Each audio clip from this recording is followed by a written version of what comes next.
Hey everyone, today we're counting down our picks for the best open world games that you should check out, and without further ado, let's dive right in.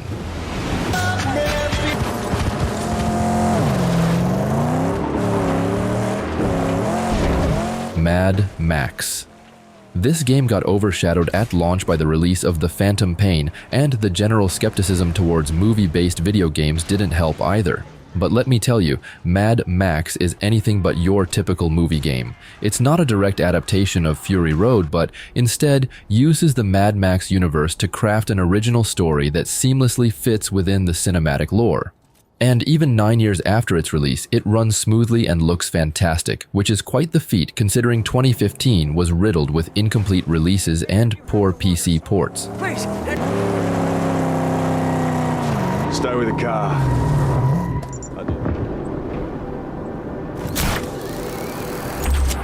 Just Cause 3. The wingsuit grappling hook parachute combo in this game is the most fun I've had getting from point A to B since Spider-Man, and the controls are designed to encourage risk-taking. Either you'll pull off something insane or crash spectacularly.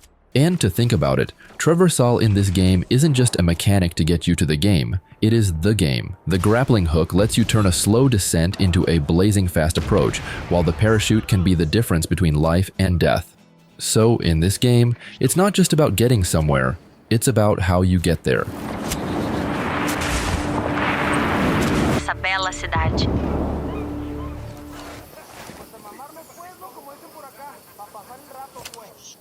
Tom Clancy's Ghost Recon Wildlands. This title is a stealth-based infiltration game that just happens to have all its bases laid out on a giant map. And just because a game uses a big open map doesn't mean it has to be the same genre as every other open world game. Like, I don't expect racing games to have background worlds full of quests and NPCs. I'm just driving through, right? Same with Wildlands. The map has enough content for what the game needs. In short, not every game needs to be packed with those elements and be the exact same.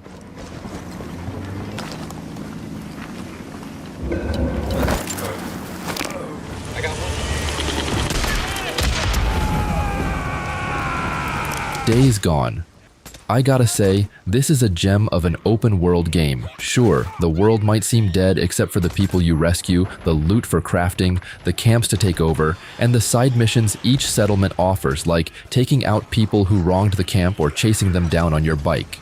Moreover, the story is awesome and the hordes are overwhelming at first, but that's part of the fun. And there's nothing like exploring a cave, only to have 100 freakers suddenly running at you. So trust me, it's far from boring.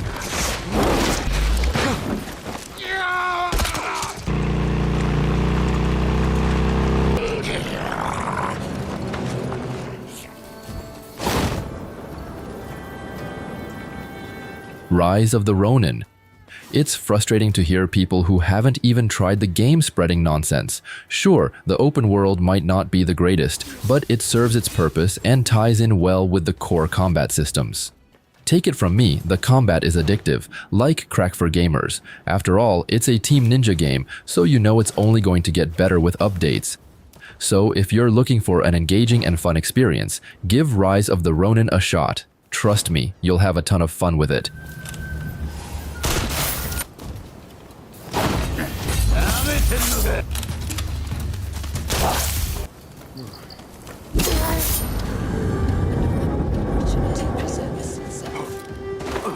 Assassin's Creed Mirage. As the devs promised, this game takes us back to the good old days of Assassin's Creed. Obviously, don't expect some huge open world like Odyssey or Valhalla. The map is more like Unity or Syndicate. Now, the parkour is almost as good as Unity, which is a good thing, and the combat system is more basic compared to the newer games, but if you stack it up against the older games, it's pretty much on the same level, so don't compare it to the massive RPG epics of the last 3 games. Appreciate it for what it is.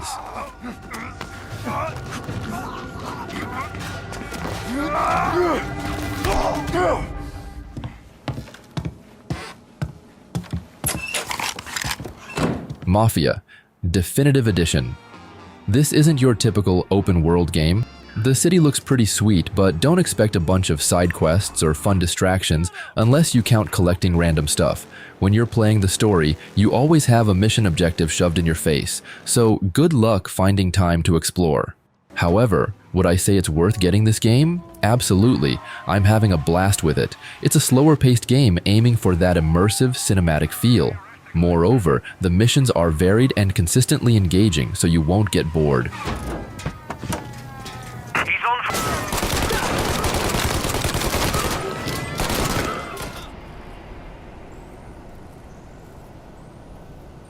Infamous Second Son. Even though this title is a cookie-cutter single-player game, it pretty much nails the open-world formula. Remember, this game came out in 2014. Since then, only a couple of games have really pushed the boundaries of the open-world genre: Red Dead Redemption 2 and Death Stranding. In short, I don't know what else to say except that you'll either love this game for its excellent open-world experience, or you might find it lacking because it feels like a generic AAA game overall. This one isn't for everyone, apparently.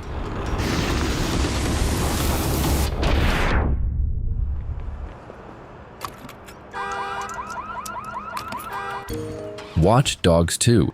With this game, Ubisoft nailed it with the open-world puzzles, parkour, and overall gameplay loop. Not only that, San Francisco is massive in this one. The attention to detail and those random events you stumble upon are also hilarious. No wonder this game's always in those comparison videos on YouTube with the big dogs. But hey, Ubisoft, if you're listening, here's the deal. Watch Dogs 4 needs to be set in New York City. Imagine virtual tourism meets parkour, mixed with vigilante justice, social hijinks, and of course, hacking. It's a perfect blend.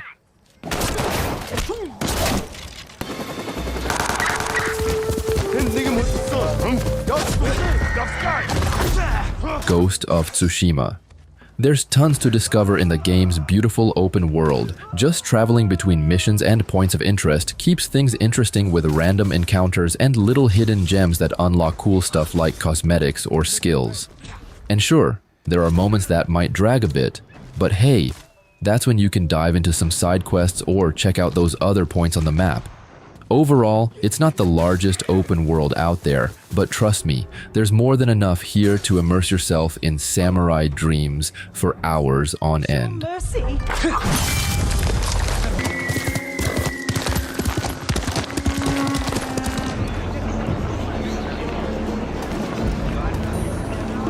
Assassin's Creed 4: Black Flag.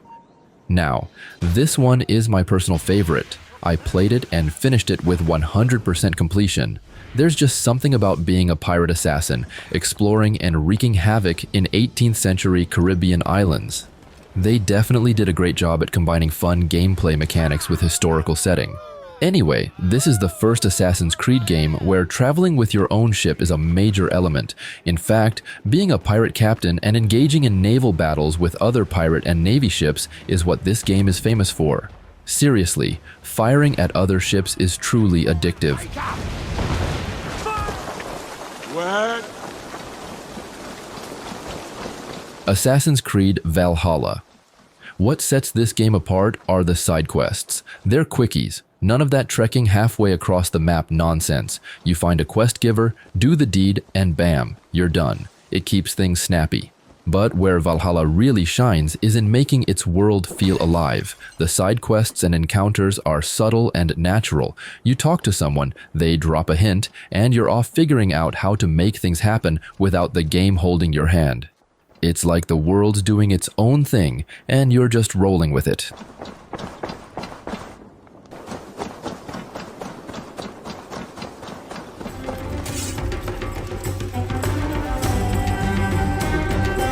Assassin's Creed Origins. Look, it might not have the juiciest NPC drama or a gazillion deep side quests, I'll give you that, but what it does have is this insane attention to detail. Ubisoft absolutely did their homework. The research, the care they poured into bringing ancient Egypt to life is really impressive stuff. Seriously, being able to tour the map and soak in these ancient wonders, that's what made Origins stand out. It's that magic of feeling like you're really there, witnessing history unfold. And hey, Even if they strayed a bit from the classic Assassin's Creed formula, they nailed this aspect.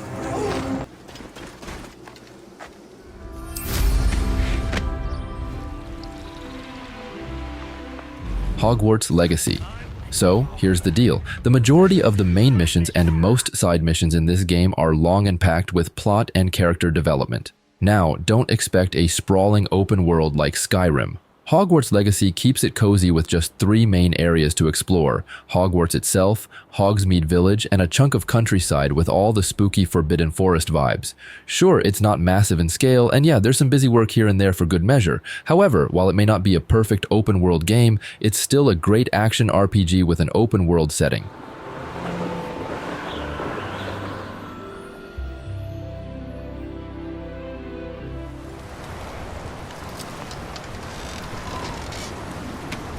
Death Stranding. One of the game's biggest themes is desolation. The world is meant to feel empty and uncomfortable, like a post-apocalyptic wasteland where death has pretty much taken over everything.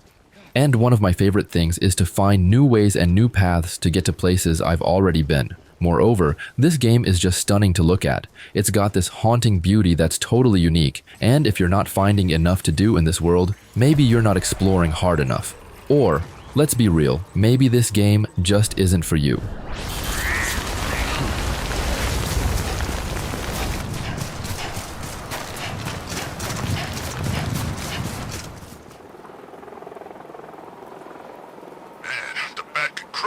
Batman, Arkham Knight.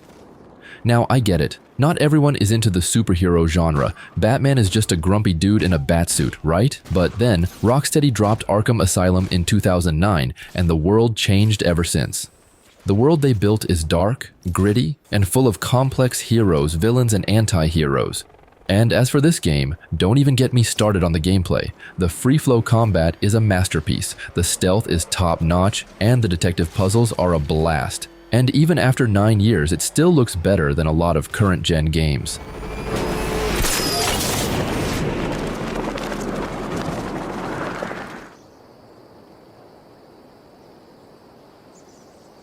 Assassin's Creed Odyssey. Now, if this game wasn't slapped with the Assassin's Creed title, I bet it would have been showered with way more praise. Seriously, this game is a masterpiece in its own right. The graphics are stunning, the story is captivating, and the gameplay is absolutely thrilling.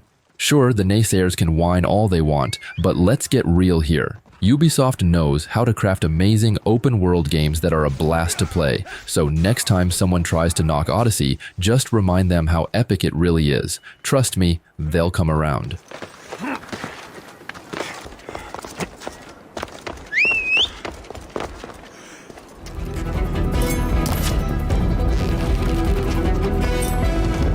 Horizon Forbidden West. Now, if you ask me, this game is worth every penny just for the open world. It's one of the best takes on the open world formula we've seen in years. There's always something to explore, and the game actually rewards you for doing it.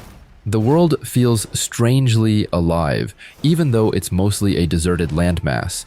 And don't even get me started on the side quests. They're so well crafted, it feels like they put as much care and production value into them as they did with the main plot. However, play the first game before this one to avoid confusion.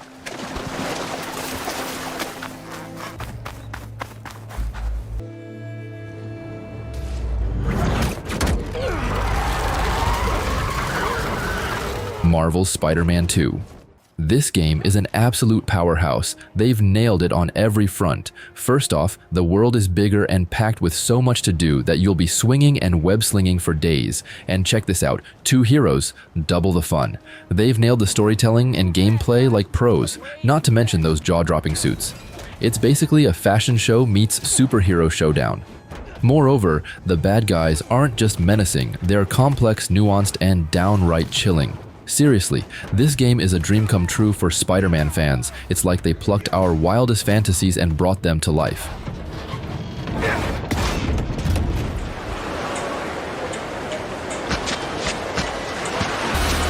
Like a Dragon, Infinite Wealth. Ichiban and the gang are back in the spotlight, and they're as lovable as ever, joined by a fresh batch of well-developed newcomers. And while Kamurocho and Yokohama are still part of the mix, the real action happens in Honolulu. And let me say, it's one of the series' best cities yet. A true-to-life portrayal of Hawaii, warts and all, and utterly delightful. Now, let's talk about combat. They've made some simple tweaks that really amp up the dynamism and flexibility. It's a blast, really, and overall, despite some quirks, the Yakuza series remains solid with this latest installment. Who's this? The Witcher 3 Wild Hunt. The game's side quests are absolute gold. Seriously, there's not a single quest where you collect stuff in sight. Each side quest offers choices and themes that dig deep into the world. Granted, some of you might think that it's not a true open world. However, it's packed with amazing places to explore and content that's on par with Bethesda and Rockstar games. So, if you're wary of open world games, trust me on this one, The Witcher 3 gets it right. It tops the quest quality of the first two games and still nails that open world feel.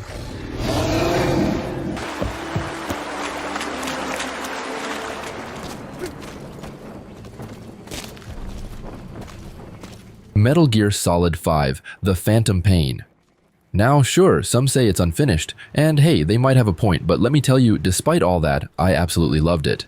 Here's the deal. Navigating those enemy bases felt so dynamic. You had to scope out the entrances, plan your approach, and then execute it like a boss. It's that freedom that makes it so engaging. Sure, there might be some rough edges, but when you're sneaking through those bases, it's pure adrenaline. So if you dig tactical gameplay and a world that lets you call the shots, this virtual open world is where it's at.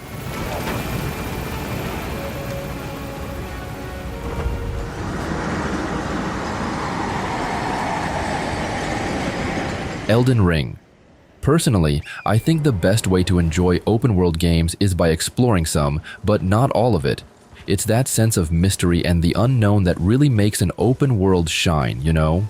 But hey, not everyone's on board with the open world trend. Some gamers still prefer the tighter, more linear experiences of the past, and that's totally valid.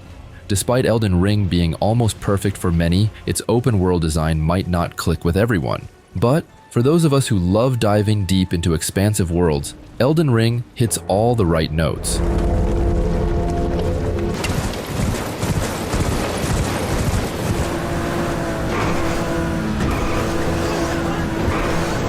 Grand Theft Auto 5. As some of you already know, the modern open world genre as we know it is heavily influenced by the Grand Theft Auto series. Seriously, the influence is so profound that a genre called GTA-like exists because these games are considered legendary. And I get it. Hardcore fans of other open world games sometimes trash talk Rockstar games, perhaps because they simply dislike anything mainstream. However, GTA 5 remains immensely popular, with hundreds of thousands of players still actively enjoying it worldwide. And you know why? It's because they love the open world nature of the game.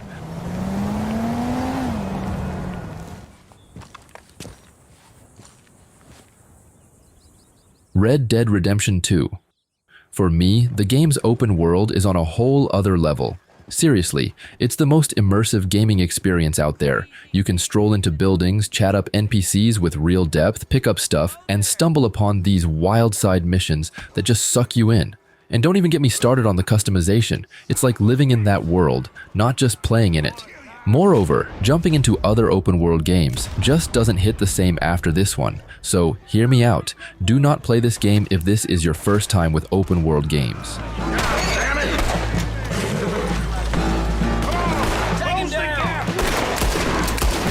So do you agree with our picks? Check out these other videos from us and be sure to subscribe and ring the bell to be notified about our latest videos. Hurry!